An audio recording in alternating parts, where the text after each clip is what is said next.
Assalamu alaikum. You're watching Views and News and I'm Faisal Rehman live from our Islamabad studios. Today we'll be talking about this very important, I would say, cross-questioning or rather the examination regarding the Afghan withdrawal.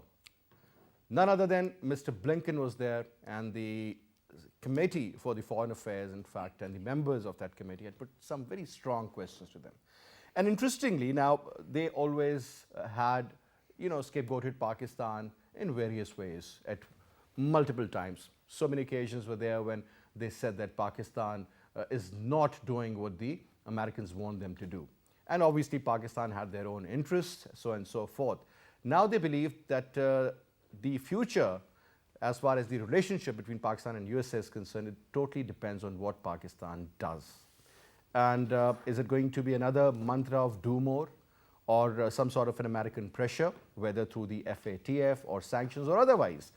Is this what we are going to witness in the future? The current government in Kabul, that is of the Taliban, it is believed that that will be accepted, and this is what has been told by the Americans to Pakistani government, that they have to comply with certain very important rules, including the women's rights, and that is going to be the benchmark set there. And this is again what has been stated by the Pakistani ambassador in the United States of America, and he also mentioned that they will have to. The world is keeping an eye on them and they are very much under observation at the moment. So whatever they do, whatever they say, that's been monitored very closely. Now, if I may add one more important aspect here, that when it comes to India or perhaps Iran, what sort of a strategy the Americans would formulate, and especially what sort of a challenge it is going to pose to Pakistan. This is going to be the major theme of our today's program. Before I introduce you to our panelists, our production team has prepared a report. Let's watch that. Joe Biden, after taking the president's office on 20th January 2021, ultimately orchestrated into the peculiarities of the realistic world order in which the United States has to finally remain as a singular hegemon. However, the selfish exit of the US-led forces from Afghanistan without appropriate reconciliation and rebuilding has somewhat shaken the roots of the powerful image of the United States. On the other hand, the miscalculated step of pulling out of Afghanistan has led China and Russia to cement their strategic position in Afghanistan through synchronizing their Eurasian dream with prosperous Afghanistan. Pakistan, due to its significant geostrategic location for the Eurasian dream and its unflinching commitment towards multilateralism, has recently led Pakistan to morph its foreign policy decision, which is not much in the favor of the United States. Pakistan, on the other hand, remained quite assertive in its foreign policy objectives, specifically regarding not to downscale relations with China, being proactive regarding making Afghanistan a prosperous state through promoting regional integration is becoming a challenge for Biden's regime, which proved to be just a lower-toned version of Trump's regime. Such apprehensions were reflected in the recent address of the United States Secretary of the State, Antony Blinken, to the House of the Representatives Foreign Affairs Committee, in which he said that Washington will reassess its relationship with Pakistan in the coming days. On the other hand, he added that Pakistan has multiplicity of interests and some of them conflict with the US. Though Prime Minister Imran Khan always asserted that Pakistan wants civilized relations with the United States. However, the United States has to accept that such relations with Pakistan will be in the wide favor of peace in the region. So, we have with us in our studio to talk about this issue, we have Syed Mohammed Ali Saab, Director Strategic Affairs, CASS. Thank you so much, Ali, for your time. And we also have with us Dr. FARAH. She is an expert in foreign affairs, a columnist. Thank you so much, ma'am, for your time as well. And we also have Ali Sarwar NAQVI Saab, former ambassador, senior diplomat on Skype with us. Ali Saab, thank you so much for your time, sir. Thank you so much once again. Now, starting off, sir, let's start off from the Blinken's statement. I mean, I have in fact watched the entire show on CNN last night, and what I learned, what I gathered was pretty interesting. One thing, that scapegoating Pakistan seems to be the only way forward for the Americans whenever they have to answer any tough questions, number one. Secondly, the way he was grilled, I mean, they were very important questions. The Democrats, they were trying to save him. The Republicans, they were trying to, put pressure on him. But at the end of the day, what we learned is that I think this do more mantra in some other form is going to be there, sir. Because now this man says that the future between these two countries, Pakistan and United States of America, is going to be sort of under observation, and they will reassess the overall situation and the future course of action. And perhaps we always used to say that Pakistan has been always seen through the lens and the prism of Afghanistan. So eventually this is what it is all about. Your take. Thank you so much, Faisal. I think it's a very important statement that came out at a very critical time, and we can try to understand it from different aspects. Firstly, obviously, in terms of the US domestic politics, the Republican opposition is trying to use this as an opportunity to improve their public standing and vote bank and perception, which has been badly damaged after that perhaps sort of an invasion of the White House after the elections, which brought Biden to number 600 Pennsylvania Avenue.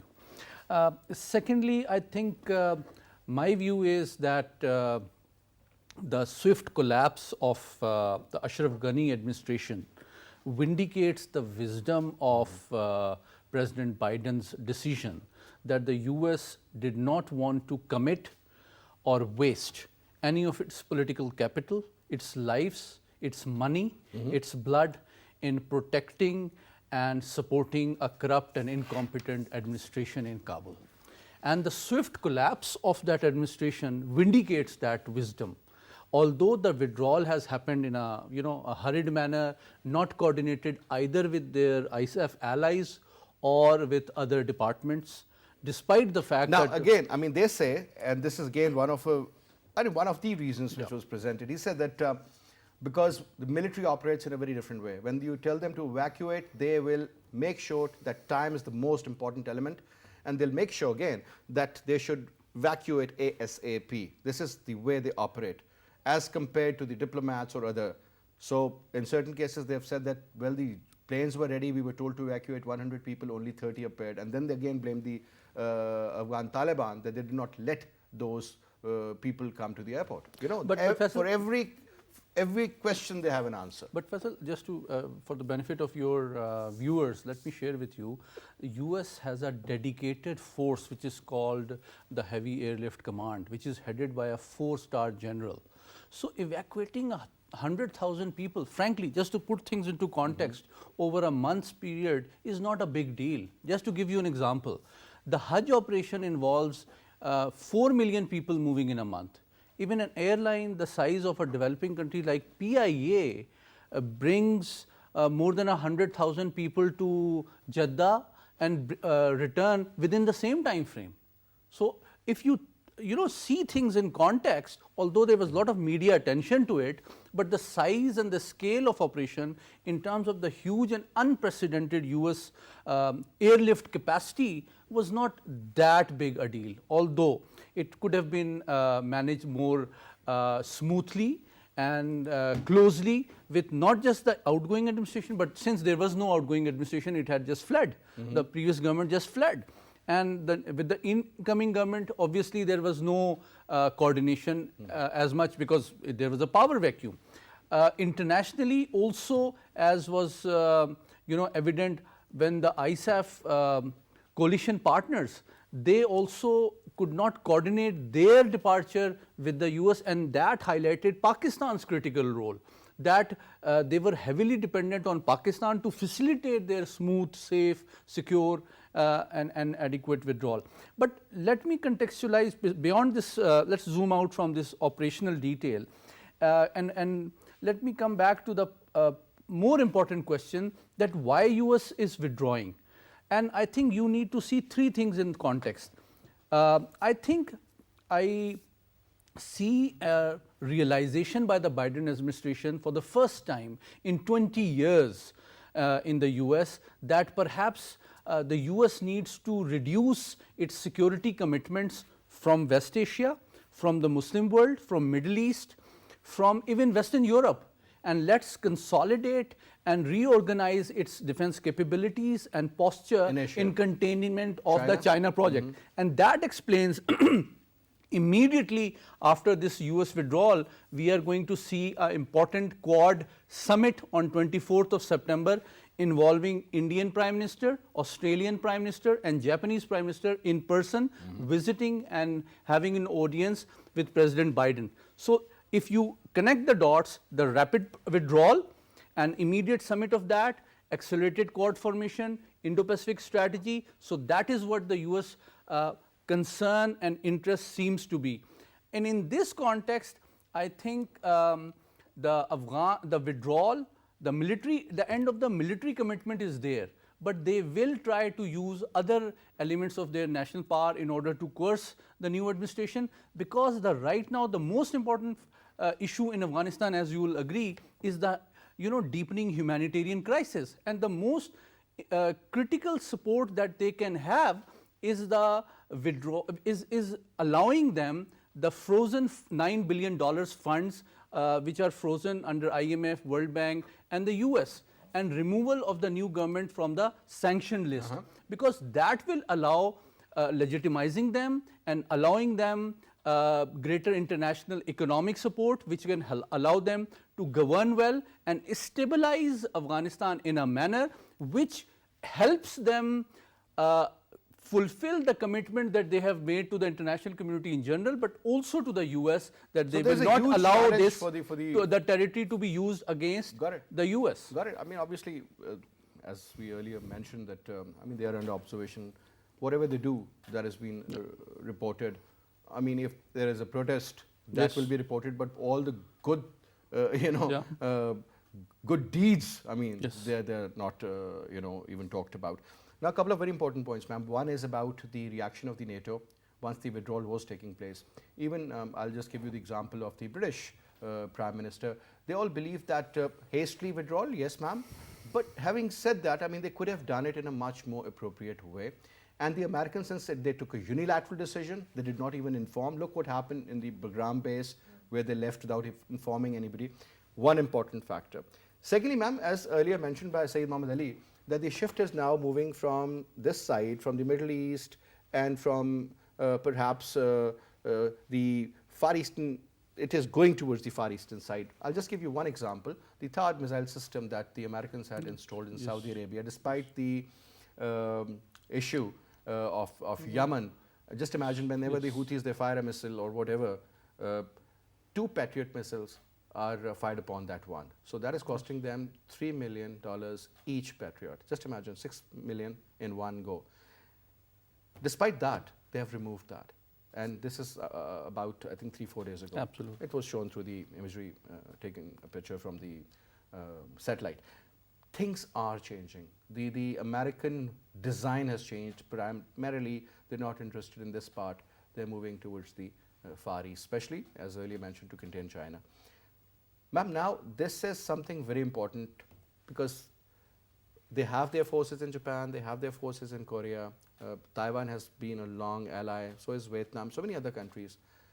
Now this is going to be another beginning of that confrontation between the Chinese, but in a very different mode. Dynamics, they will change. So you throw light on that aspect, ma'am. Yeah, thank you. But Faisal, first of all, like Blinken setting what's called conditions for the states to recognize Taliban, the 3 main conditions, like the evacuation and the recognition of women's rights there, and thirdly, the Afghan soil not to be used by any terrorist. That does not make sense to me. They need to understand that Taliban have already set examples that they will be giving empowerment of women in the government, and even they can work, they can seek an education as well. Regarding evacuation, they have already said that they will be safely evacuated from their soil. Thirdly, that Taliban themselves says that they will not allow Afghan soil to be used by any external force or within the forces to be used against any other states or within the Afghanistan as well. So all these conditions set and laid out by the Blinken and by the Biden administration doesn't make sense. They need to think about it. Another thing, before leaving here, the congressman, the US congressman, was there online on the BBC channel, and Tom, he was mentioning that it's getting very hard for the Biden administration to execute their entire strategy and policies from the Persian Gulf towards Afghanistan, where they have to to use missile weapons and all of that. So it's, in all means, it's very challenging in terms of the distance. It's hard, and they're going to target innocent people. the 38 million people of Afghanistan, they were never ever considered in this entire game when Americans were there on the soil of Afghanistan, and since when they're out even, they don't care about it. And Tom also mentioned that this time when they're going to use weapons from a distance, they have intelligence weaknesses. They don't have proper intelligence from the ground. So the missiles and the drones, they're going to be misguided, and definitely it's going to be getting targeted against the innocent civilians. So who is going to be responsible for all of that? When America was not able to counter all of this on ground, how can it monitor from far? Now, coming over to the question that you were raising, like moving from this part to another part to counter China, what have they done here that they will achieve there? They want to create mess in another place. This is what they have been doing throughout the history. They're moving from one place to another, setting examples, ruining them, and then moving on, ruining and moving on. So they ruined Syria, they ruined Iraq, they ruined Afghanistan. Now probably some other state is going to be a target of that. They need to move on. They need to build on their strategy. Tom also mentioned that Biden, probably this was a failure of the Biden administration, that whatever mess was left over by the Trump administration, he was not supposed to pick them up. He would have solved and sorted out in a different manner. He should not be doing it the way he has done it here. So I think there are serious blunders that have been created. So interesting times ahead. In fact, John Kirby also issued certain statements which were very similar what you just said. Well, let's also bring in Ambassador Ali Sarwar NAQVI Saab. NAQVI Saab, Assalamu Alaikum once again. And now, since we are talking about the overall situation in the neighboring countries, sir, now a couple of important factors. Evacuation has been mentioned as one.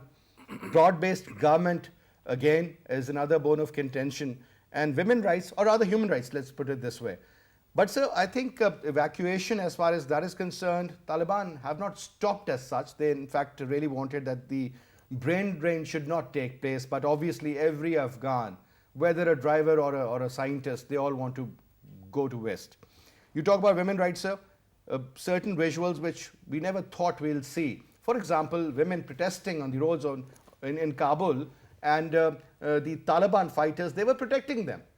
And then you talk about the broad-based government, they believe in that, but they really want that the interim government should have some sort of foothold there, and then they'll see what needs to be done. Primarily, sir, broad-based government is another issue because there is a difference of opinion within the ranks of the Taliban. Your take, sir? Yes.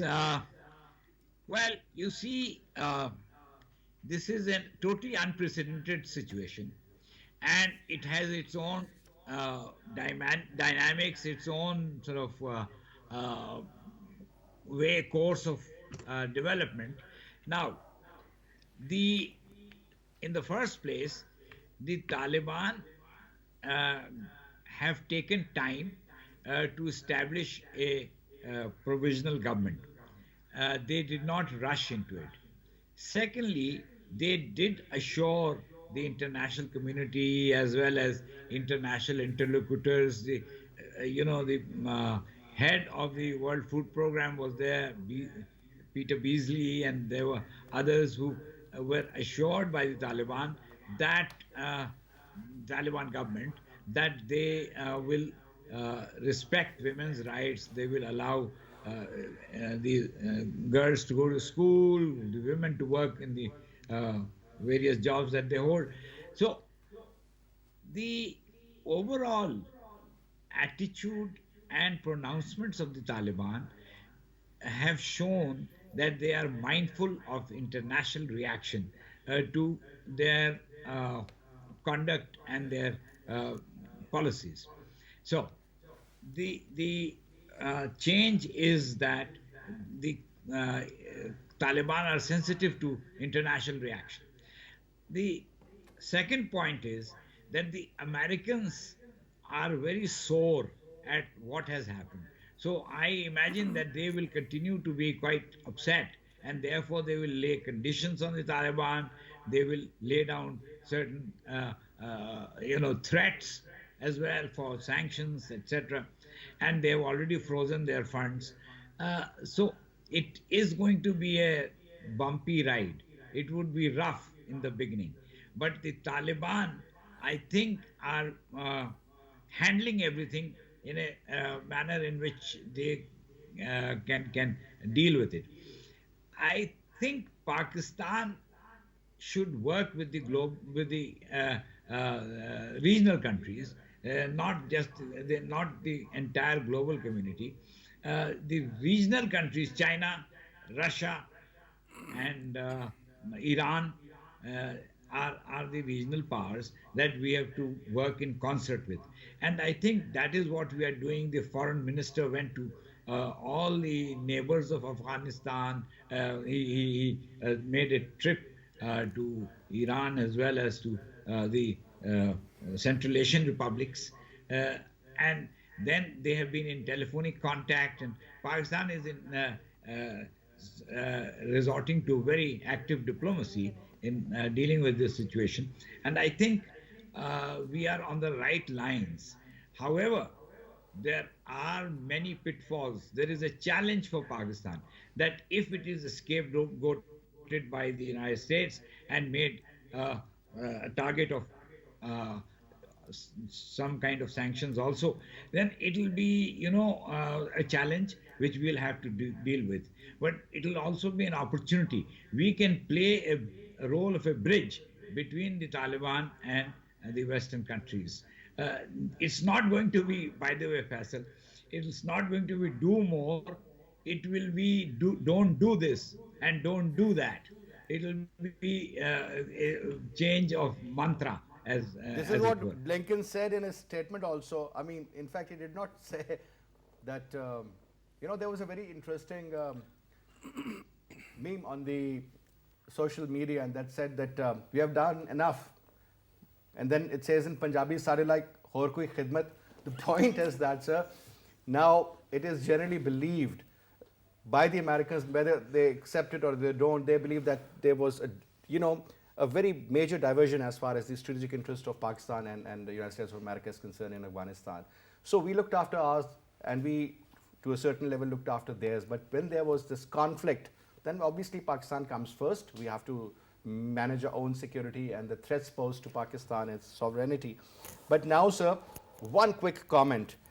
Since you mentioned about the visit of the foreign minister to Iran, and earlier he went to Tajikistan, Uzbekistan, Turkmenistan, Iran, and then. But now, sir, I believe that there is another school of thought that says that through India, the Americans will sort of lift certain sanctions on Iran, and they'll try to make sure that the Iranian government, which is pretty new also, but following the same concept of the old regime, should not in fact fall totally in the lap of the Chinese and the Russians and the Pakistani group, let me put it this way. Rather, they want them to play slightly neutral, and in the long run, let me be very straight, sir, the overall essence of their rivalry with Pakistan on certain grounds, that could prove to be a major issue in the future, sir, and that seems to be very evident. Are changing very fast. The dynamics of the situation are changing very fast. I think Iran has earned some credit with the IAEA, because the IAEA has been allowed by the Iranians to go and monitor again some of the nuclear facilities. So exactly. That at least is they are on the right side of the Western countries. However, we have a problem that we might have some conflict of interest in Afghanistan itself. But that can also be managed. You see, Iran is the only country in the region with which we don't have any problem. I mean, we have no dispute with Iran. We have, apart from border problems, some skirmishes here and there, enthusiasm of the border guards this side or that side. Iran and Pakistan. We don't have an issue. Ambassador Saab, we don't have an issue so far. But we have some very legitimate concerns also, whether you talk about the issue of Gulbushan Yadeh for that matter, sir. We all know what was happening out there. And the time that was, when the story came out, that was a time when the Iranian president, Mr. Rouhani, was visiting Pakistan, and the Iranian media did not like it, neither did the government. Again, sir, one quick comment on this point before I go to Sayyid Muhammad Ali, and that is that do you believe that the Iranian soil could be used against Pakistan in the future? Go ahead, sir. I am saying that Kulbhushan Yadav's time, when this happened, things are very different from then. Then India and Iran were in close cohorts. The China-Iran deal had not taken place. So things have changed. Now, I think in regard to Afghanistan, we have to work with the regional countries, and that is extremely necessary for the reason that Pakistan should not stand out alone, and we have to guard against that. All right, coming to you, Ali. Yeah, I want to comment on this, a very important point that you asked, Ambassador Saab. I think there are two fundamental reasons that I think deserve adequate and timely assessment by the policymakers in Pakistan and Tehran to ensure that any deficit of trust or any issues do not escalate and harm our bilateral relations further. The two common interests are the incident. I mean, yes, I'm look just at coming. the statement of the foreign minister, and then there are so many others. Yes, but I'm coming to two. We need to identify two issues: Daesh and TTP. I think it's a common interest of Pakistan and Iran that Daesh should not be given space in this region. The second is TTP as well. For if Iran is, it has concerns because of the ideology of Afghanistan, of the current government, then the same ideology is shared by TTP, although with a different geographical agenda. So ideologically, I see a geopolitical convergence that has not been adequately invested in by Pakistan and Iran. And although, let me contextualize the some sort of irresponsible statements coming from some Iranian media as well. I think there is a context to it, because they were not comfortable with the American presence in a neighboring country because of their issues with the US. But they did not expect that Ashraf Ghani's government, in which they also had invested degree of political capital, would just collapse and in fact flee. So their frustration and blaming of Pakistan is partly inspired by their frustration and shock that the Kabul administration just sort of vanished in the thin air.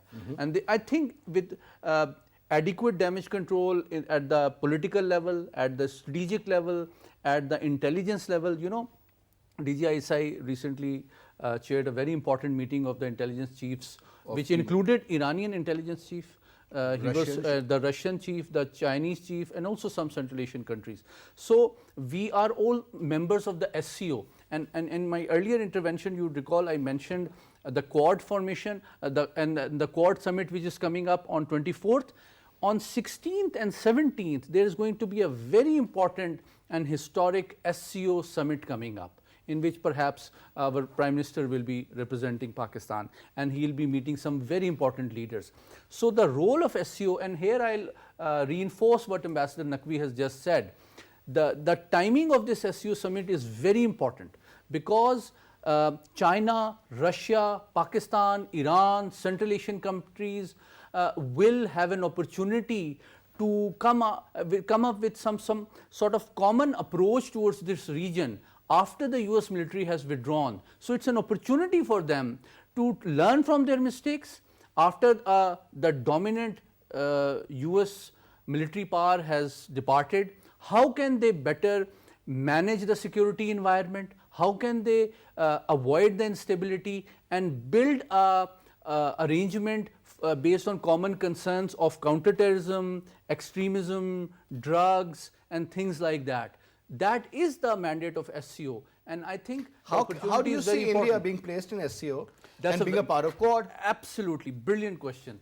My think tank CAS, we organized a very important webinar only 3 days ago, in which a leading Chinese, Russian, and Afghan experts were there, And much to my pleasant surprise, the leading Chinese expert unequivocally expressed his concerns at the role of India within SCO. And let me give you a context to it. Building up to this summit level, there have been numerous meetings, military exercises, and other engagements involving Pakistan's defense minister with other SCO defense ministers. Some senior military officers have been meeting. Joint military exercises? And between SCO members. And also perhaps the recent meeting of the intelligence chief is also in the same context.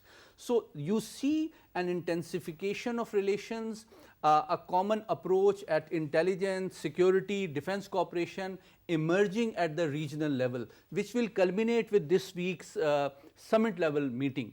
So I think there is a great opportunity, there is a realization that the Eurasian countries need to chart a common course based on common concerns, common interests, and recover from this interventionist approach from the dominant maritime powers. You know, no wonder today the Prime Minister of Pakistan spoke to the Russian President Vladimir Putin, and I'm sure these issues must have been discussed out there. Ma'am, coming to you.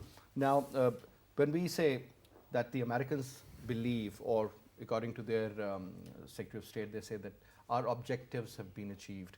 Killing Osama bin Laden, eliminating Al-Qaeda, and whatever they have done in Afghanistan, whether this was their agenda or not, eventually they ran away and left Afghanistan in a miserable state. Ma'am, now since again that Pakistan will be doing whatever we want them to do, I mean, this is not a very decent statement that, you know, again, it's like pushing Pakistan to do what we want them to do, whether it's in their interest or not, one. And secondly, there seems to be a very major disconnect what the Americans want in Afghanistan and what the Chinese want in Afghanistan. And we are very much, I won't say we're sitting in the lap of the Chinese, but there is a very clear-cut inclination towards them.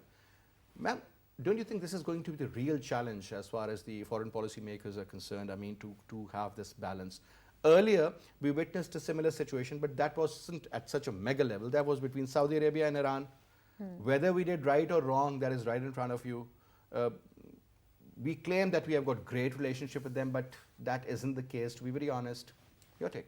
Yeah, first of all, if they have really achieved what they really wanted to have in Afghanistan, they are never clear on that, right?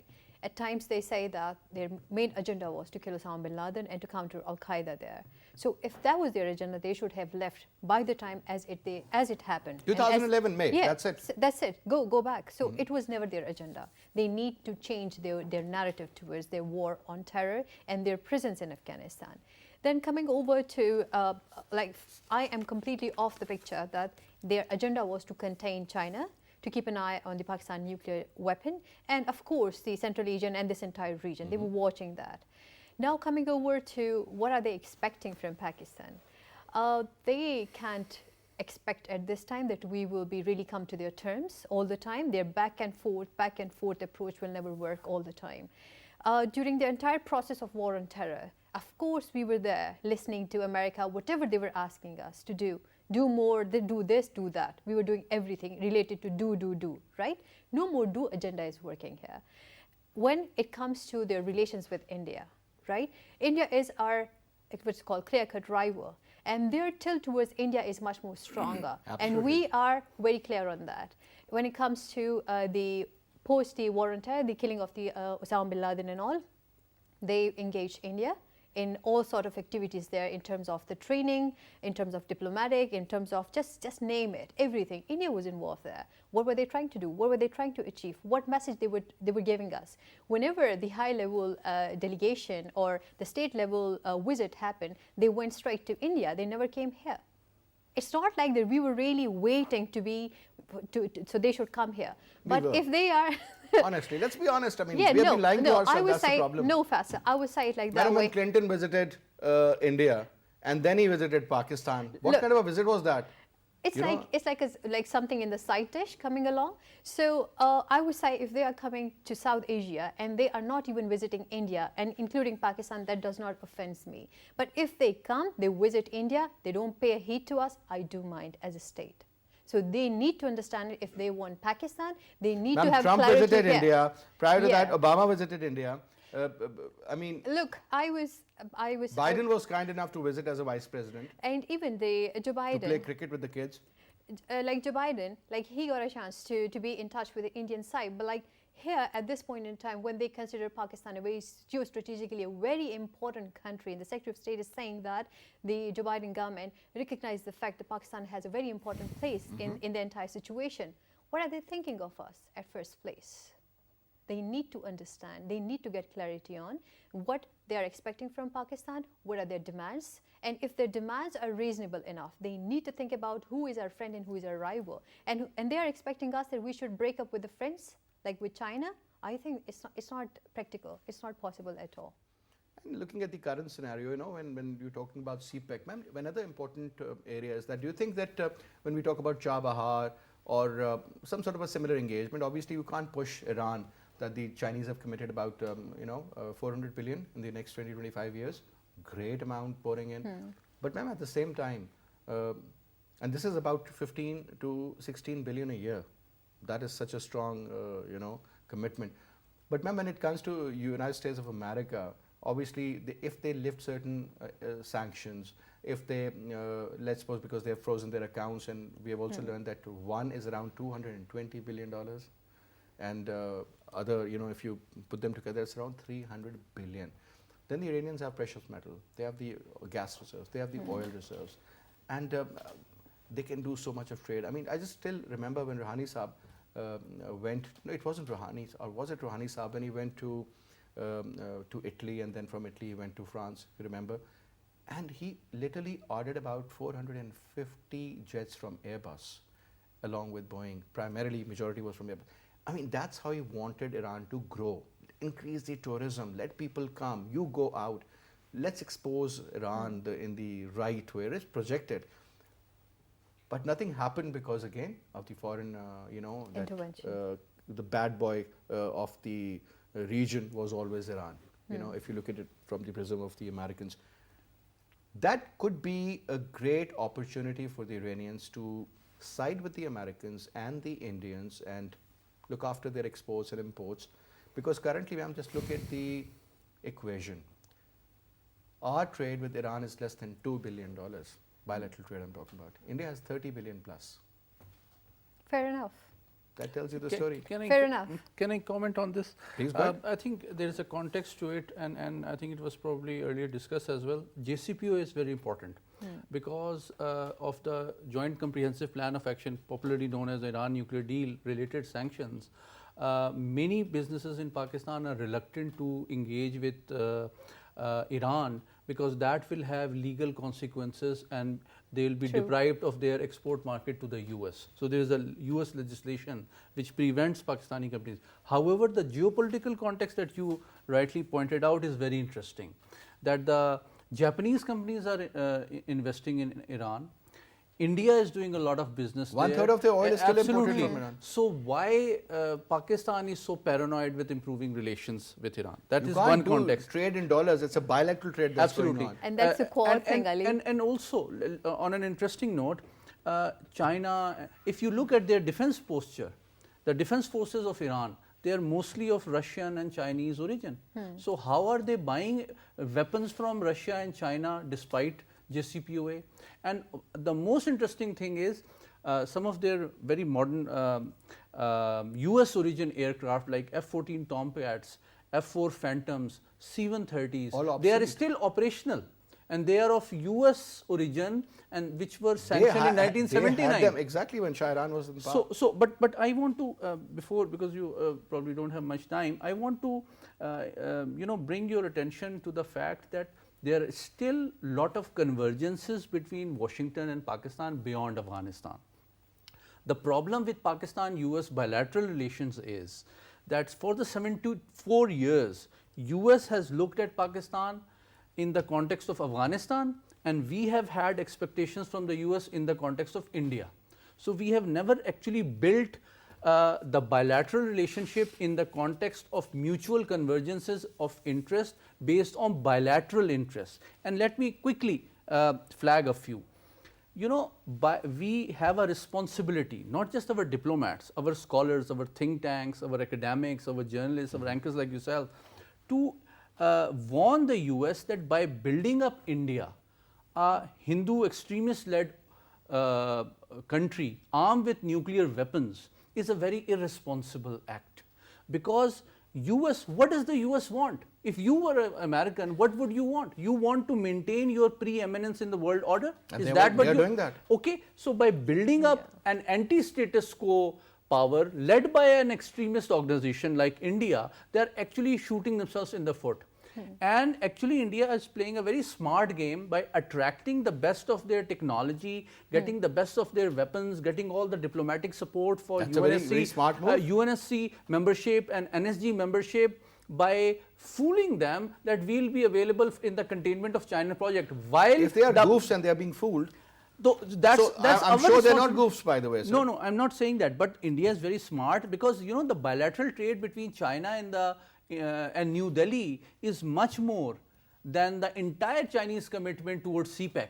Around 100 billion. Absolutely. So here we are looking at a 62 plus odd $billion commitment spread over so many years, and here is a stake, a shared stake between Beijing and New Delhi worth more than $100 billion every year. So that is something we need to tell Washington, number one. Number two, we have some common interests.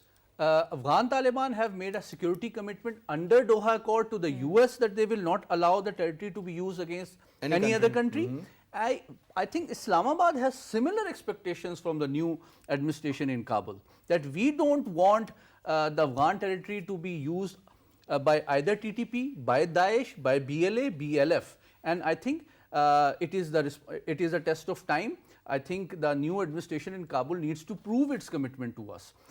Thirdly, I think there's a If common... they're allowed to work, if they're given some breathing space, because they're being squeezed up till now. All the time. Absolutely. I mean, Yeah, they're not allowed. $9.5 billion dollars have been Has been frozen, frozen, and then you're talking about a absolutely. pledge of 1.2 billion. And even empowered women. And lastly, They will. and besides counterterrorism, a very important area in which Dr. Saiba and myself have been working extensively is the US own regional and global interest of maintaining strategic stability between India and Pakistan.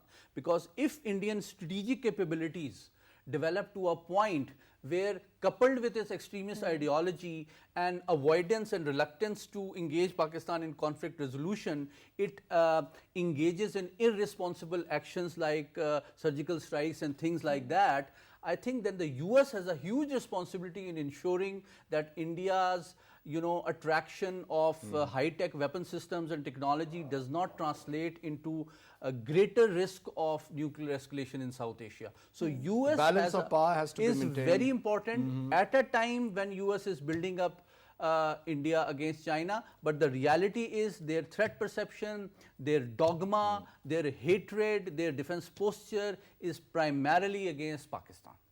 That is the most And it's- unfortunate. Quickly, you wanted to add something, please. Yeah, I was just trying to add on that. Now, the RSS agenda of extremism has been very, very much disclosed within the American population as well. The way they are attacking American academia, that you are not supposed to publish this, to research this and that is insane. Right? So America needs to learn a lesson that they need to, I won't say that they have to cut off relations with India. No, it's in their own Ma'am, the discretion. influence of the Indians Yeah. seems to be getting to that point, where we used to talk that the Jewish lobby has such a strong... It's a Zionist, it's a sort of a that is what I'm Zionist saying. Almost and But fascist. I think the Indians have taken over, because ma'am, you They've talk taken about over. the universities, every head of department is an Indian. Every Even third in the person corporate who's a sector, doctor, corporate everywhere. sector. You talk about Google, you talk about any And top-notch organization. Yesterday, when I was trying to Google on the conference, the very infamous conference, Dismantling Global Hindutva, the entire YouTube is full of the Indian controversy, not the actual thing. The That is actual what I'm thing saying. has That's no how that. media works. Now, coming Yeah. to you, Ambassador Saab. Now, since we see there's a shift in the South Asia policy by the Americans, and our own ambassador in United States of America, Asad Majid Saab, said that our objectives are the same, our interests are the same. But so, as far as the security of Afghanistan is concerned, maybe yes. But as far as the agenda is concerned, I would strictly and honestly say no, because they have a different, ball game, which they want to play in Afghanistan. Pakistan has certain other major concerns, and obviously since the role of the Indians that has been eliminated to a very significant level, it seems that perhaps certain powers within United States of America would not like this regime. I'll call it regime because since it has not been recognized, so we can't call it a government. So this current regime of the Taliban, do you think has the entire, that recipe or the ingredients perhaps to run a government? If I may put the same question to you, sir. Yes. I think there are 5 things that they currently and immediately need, and these are sequential, very important. Number 1, they need to maintain territorial control to ensure that they meet the security commitments towards the neighbors and deny the space to all the spoilers, number 1. Number 2, they need to develop, because this is an interim arrangement, so they need to develop an inclusive government in terms of meeting the expectations of the regional Now there's countries. a difference within the ranks of the Taliban, sir. Yes, absolutely. Because and number 3, because once they the do younger that, lot versus the older lot, absolutely. that seems to be a problem. So once they do that, then that will yield them the diplomatic recognition.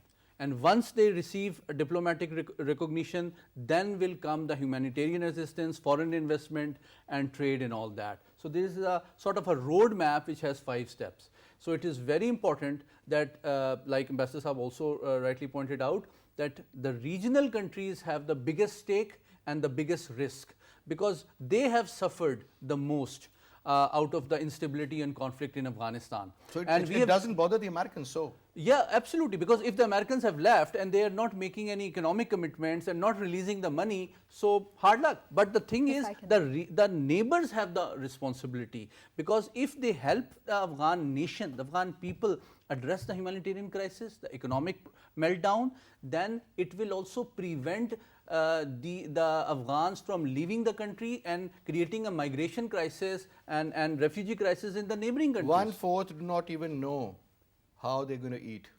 18.4 million people. That's what I'm saying. Absolutely. And then you talk about 600,000 people. Yeah. They have been displaced. Yes. Right, sir? You talk about the food shortages, you talk about medicine. Pakistan has said, Dr. Faisal was saying that we will be looking after that affair, but Afghanistan still is a big country, sir. There are a lot of issues. Ma'am, last quick comment. Do you see this current regime in place, let's say, by the end of this year?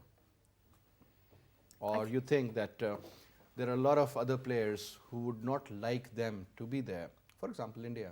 For example, United States of America, the West, British, Europeans. I think the spoilers in the region, they would try their level best to destabilize. Spoilers would be used by them. They, of course, but they would try their level best to destabilize the regime and do whatever can ruin their entire system. But I think it will not happen, because it's all other regional states involved in this entire situation. They will never happen. And Dr. Ali was making a very good point. I wanted to add on to that. During the Soviet-Afghan war, America left a vacuum, and that vacuum was filled by the Taliban later on. Even this time, they are making a big mistake by creating another vacuum. And this vacuum is going to be filled by Russia, China, and other states involved. They should not do it. Let's That's see my personal opinion. how situation unfolds. Yeah. But we can only hope and pray that peace prevails at the end of the day. Can I just make a quick comment just to Ali, endorse 15-second comment. Then I'll Yeah, just a quick comment on this. Last time when the Soviet Union left and the world powers left, the regional countries also didn't do anything. So we should also learn from our mistake, because this time if the world powers are not going to do anything, we Because can't at that sit time the infighting because was we going suffer on. as well. We suffered, It all is, of it is us. the collective responsibility of the neighbors to take the lead in help build a normal nation state in Afghanistan. At the end of the day, sir, the neighbors suffer the most. suffer as the well. most. Suffer the So when it comes to the decision making, I think they should be leading from the front. Anyway, Ali, thank you so much. It was a pleasure having Thank you. you. That's all we have for this. I'll see you tomorrow at 8. Till then, you take good care. Khudafis.